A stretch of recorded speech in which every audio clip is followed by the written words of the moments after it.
Good morning, good afternoon or good evening everybody. Welcome back to my YouTube channel. For this week's video I would like to present the next time-lapse video in the development of the Missabe Western railroad build. If you recall, last time I was working on the diesel servicing facility. This week I am around the far side of the layout by the electrical cabinet, where I will work on an industrial branch line that wraps around the helix. This video represents about 3.5 days progress, and it was rather long. Even after editing out all the pauses, the time-lapse video was more than 40 minutes long, so I sped it up a little bit. It does mean, of course, that some processes are a little bit quick, but I felt it was still long enough. So I'm not going to try to talk all the way through it. I'm just going to hit the highlights and then leave some pauses, so feel free to get out your favourite music and add your own soundtrack. Anyway, without further ado, let's just cut to the action. Well, as you can see, the starting situation of this area of the railroad is that all the mainline track is installed, but the branch line is missing. The benchwork frame for the far corner has been built, but only temporarily installed, and there's no sub-roadbed for the rising grade on the branch line. You saw me look inside the cabinet for the electrical panel. I wanted to see what was behind that drywall in the corner, and as it turns out, there's no framing where I need to attach it, so I just glued a block of 2x4 to the back of the drywall so that I could screw it to that. And then once that end is in the right place, I just made sure it was level and figured out what framing was required to tie it into the railroad at the other end. I'd already calculated the height of it last time to allow for 1/2 inch plywood and 1 inch pink foam to give me the right overall height for the bridge over the main line. You may notice that I haven't actually attached that benchwork to the DCC cabinet in any way. It's attached to the wall at one end and along the back and anchored to the rest of the railroad at the other end. And then once I've got the top permanently screwed down, I'll get the track plan out again and make sure I get the alignment right. And then I've got to start working on the sub-roadbed for the curve around the outside of the helix.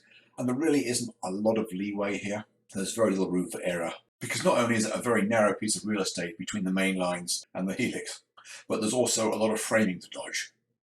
And I'm trying to get it done in as few steps as possible because the workshop is a long way away.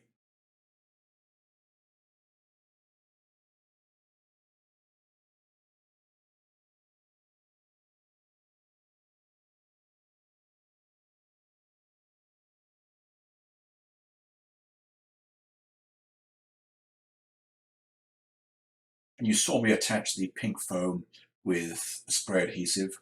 I couldn't find the brand that I wanted. I ended up buying Gorilla Glue, and this spray adhesive even says it's formulated for foam. Don't believe it, it's not. Not only did it melt the foam, but it didn't glue it, and I ended up having to come back and attach it with drywall screws.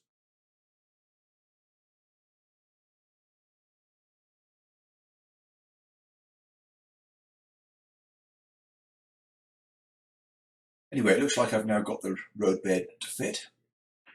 I had to do a little bit of hacking with the sawzall.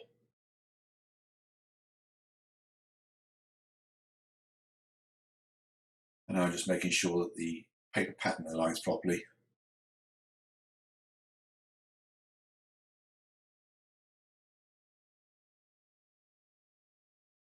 There was one area where it's still a little bit too high and there's more framing to cut down. So I got the sawzall out again, and here you briefly see a moment of frustration as the sawzall kicked and I realized that it had damaged the track for the main line. Not only plain track, but one of the turnouts as well. But after I had a look at it, I knew I could fix it. So I cut away the rail that was lifted up just so it didn't get snagged. And then I continued working so I could think about the best way to fix the damage. I'm struggling to get this level across the grade because I only had a 4-foot level available. The 2-footer that I left here last time was no longer available, so I had to do everything with a 4-footer. That was for the first day anyway. That night I went to Walmart and I bought a small torpedo level. It's important to always have the right tools for the job. Save you a lot of time.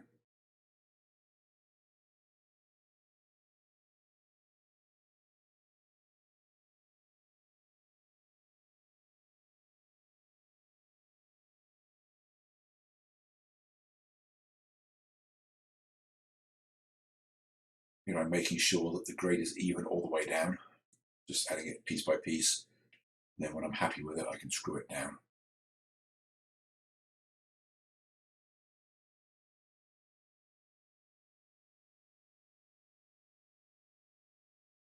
I'm using the sawzall as a weight now. What I'm doing now is cutting a Roadbed grade starter. I forgot that I had some Woodland Scenics grade starters the other side of the room, and I ended up cutting my own from foam. It didn't take very long.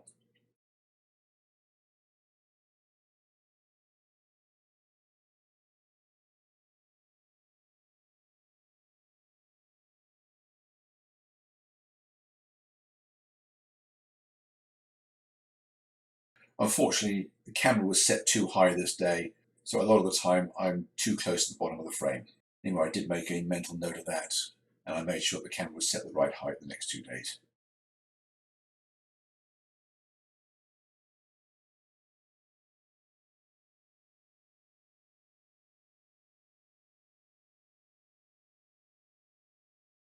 The bridge where the branch line crosses over the main is going to be a ballasted deck bridge because there is a turnout which is partially on it.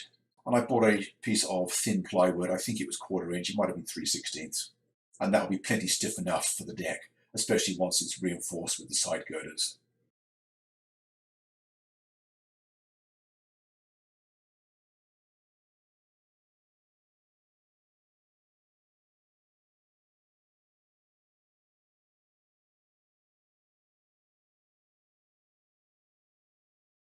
Now that the bench work for the branch line is finished, the next thing I've got to do is get the backdrop installed. So here I am taking some time to do some calculations, work out exactly what is required, noting everything down. And then I'll go out in the workshop and start cutting pieces.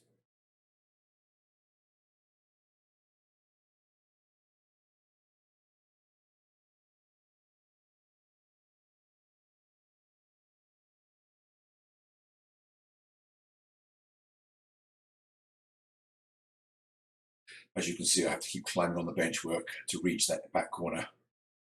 But one thing that I did notice when I was making this video is that although the step ladder deflects every time I stand on it, the bench work is absolutely rock solid.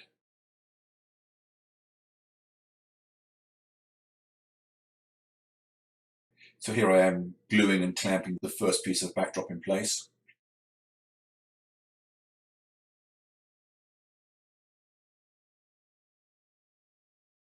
I'm holding it with temporary drywall screws, especially at the end where it's likely to spring out.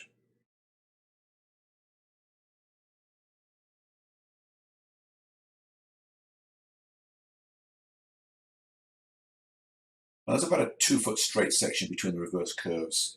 Here I'm just putting some stiffeners top and bottom so that area does stay straight.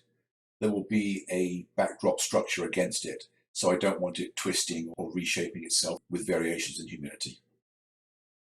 I just decided to install some more screws in the end where it's likely to spring out. And then once I was happy with the first piece of backdrop, it's time to get the second one ready. I start off at the end where it joins, get that right, and then install the rest of it. It doesn't really matter how far that back corner it goes. I just pushed it until the curve looked to be a good radius in the corner. And then with the second piece in place and leveled, I just attached the short piece at the end, which turned out to be slightly less than 4 feet, which was great because it gave me 2 attempts to get it right, even though I got it right first time. And now I'm working out what's needed for the remainder of the sub-road bed for those 2 industrial spurs in that corner. I didn't want to install that too early because I knew I had to climb in there to install the backdrop.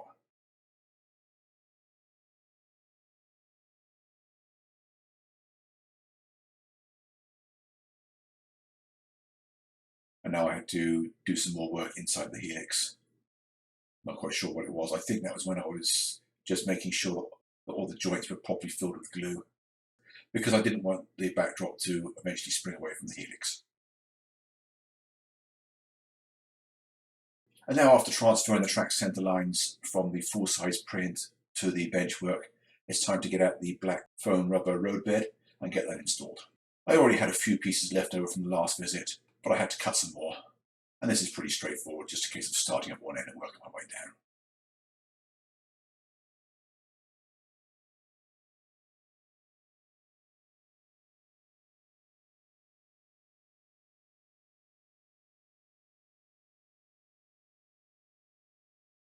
It may look like I have a bad kink where that turnout comes in just past the curve, but that's just because the Roadbed is slightly the wrong place.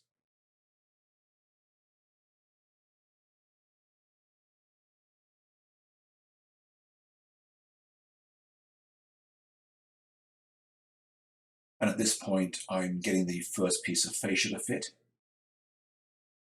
That first piece took me a couple of attempts to get right because of all the different levels involved. And also, you may notice that it didn't go in plumb the first time round. And it's worth making sure that fascia is always exactly plumb, because if it's out, it will always look like crap. Even if you have to take a piece out and redo it, it's worth doing because it'll always annoy you.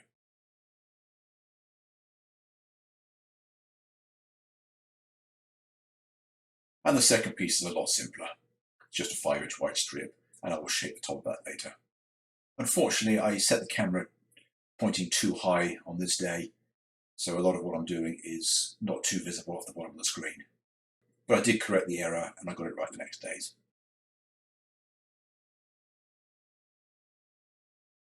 Here you see me get out the box of turnouts.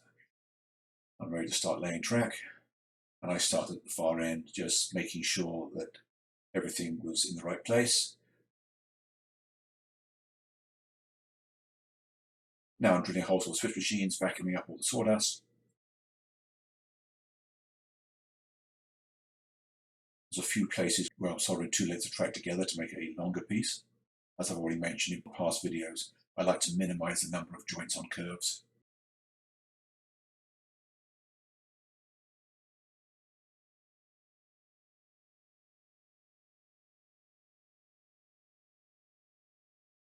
So I'm just getting that first piece to fit accurately.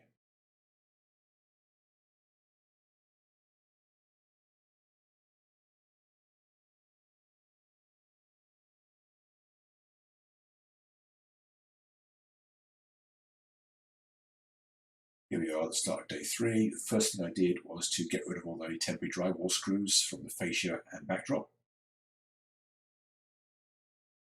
And now I'm adding a wood shelf at the back to support two switch machines that have to be surface mounted upside down, and installing a couple of blocks of 2x4 to support the loose bottom edge of the front fascia.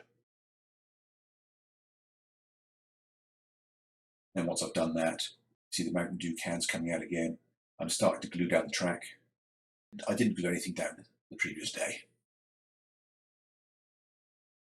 But you've seen me lay track before. It's the same procedure, you know how it works. In the area that I'm working now, I took the ties off the start of the turnout and I let the easement run a couple of inches into the toe of it, just to make sure I had a smooth curve there.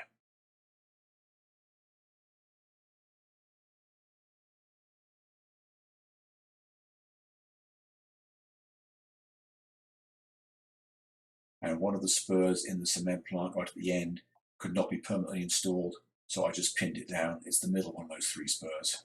That will eventually have to be taken up to cut the dump pit underneath it for the aggregate delivery track.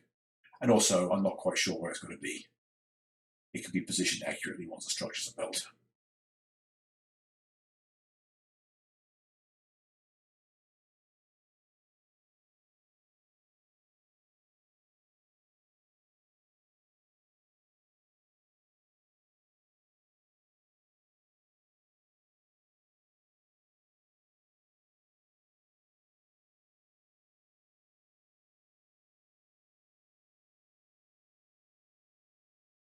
Now, the 2 spurs at this end are the last piece of the track to go in. One of them I had to cut a full length of flex track for. The other one I just used up 3 short pieces. I don't believe in wasting materials, so I'm perfectly happy with using up short pieces in industrial trackage.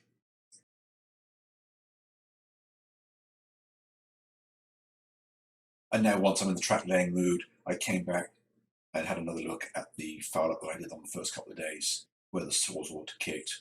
It didn't take me long to fix it now that I got a plan together. It has been said that the difference between a beginner and an expert is the ease with which one could fix one's foul ups. And if that's the case, then I must be doing okay, because it didn't take me more than a few minutes to fix it.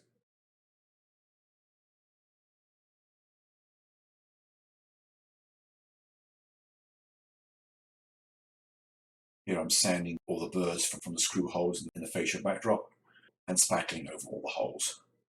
and then I will leave that to dry overnight before sanding it the next day.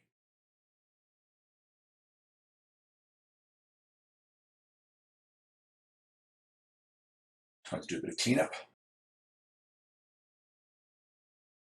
And now I'm starting to install the feed wires. There's not actually many of them in this area.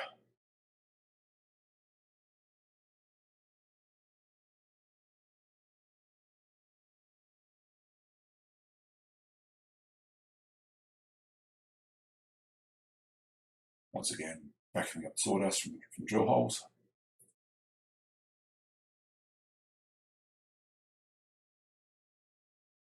And then I am going around systematically from one end to the other, soldering them all to the rails. And then come back, working my way the other way, pushing them all down, getting them to look as neat as possible. And then I had to do some more work inside the helix. Now I gave the track a quick clean, and you'll see I've got a locomotive out now. What I'm doing is testing to make sure that everything works before I start hooking up any feed wires underneath, and then again after every few wires, just to make sure that I haven't got anything wrong. Because if I got a wire to the wrong rail, it will cause a dead short and nothing will work. So I want to make sure that I check it frequently, so that if I do get a problem, I know exactly where it is.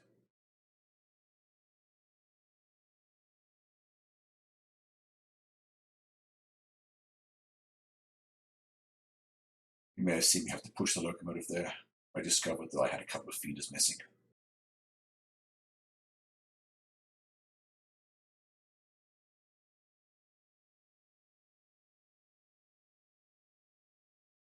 And now it is time for switch machines. As you can see, I have got out the yellow and grey wire, which is what I'm using for the switch machine power on this railroad. And I started with the two at the far end because those two were straightforward. All the others were custom, having to be assembled upside down.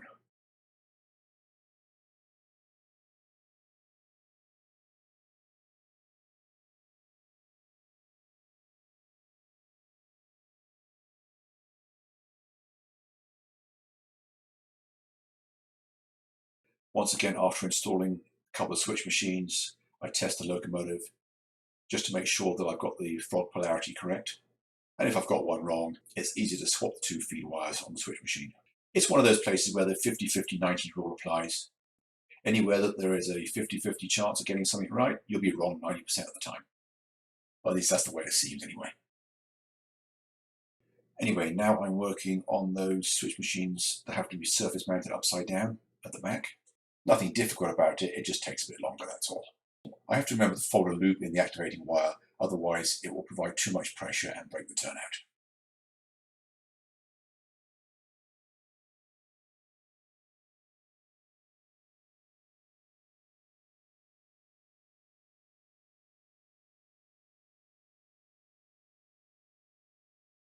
And unfortunately, all but one of the circuit boards had to be mounted on the backside because there just wasn't room to have them facing forward. So a lot of the work I had to do on that was underneath the helix. So I had to crawl in there several times. I edited out some of it, since you wouldn't be able to see what I was doing anyway.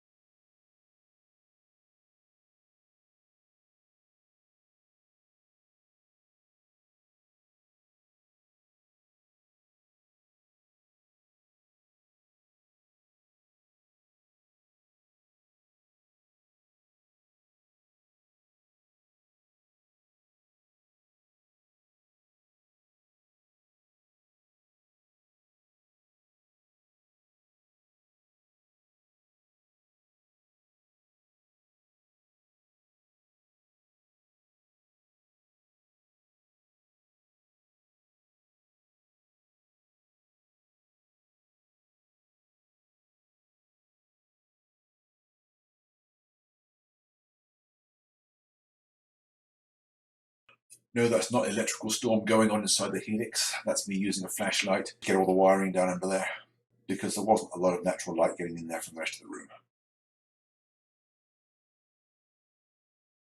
And some of the wiring in this area is quite difficult to reach because of the proximity of the helix, but fortunately there's not much of it.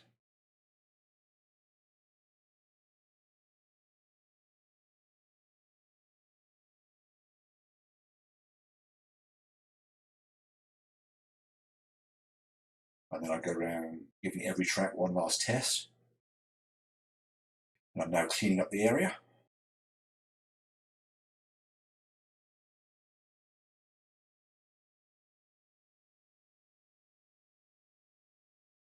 Taking a few photographs, sanding the spackle on the fascia and backdrop,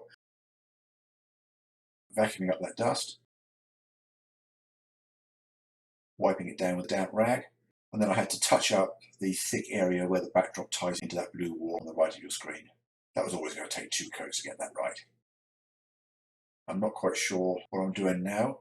That might have been when I discovered there was still a feeder missing. But anyway, the backdrop and the benchwork in that area is now finished, and all the track work is installed, fully wired up, tested, and the switch machines installed and tested. So that is where I'm going to break this video, even though I did actually continue working in this area. But that will be a topic for another video. Well, that's all for this week. I hope you enjoyed this video, and I hope to see you back again next time. So thanks for watching, and bye for now.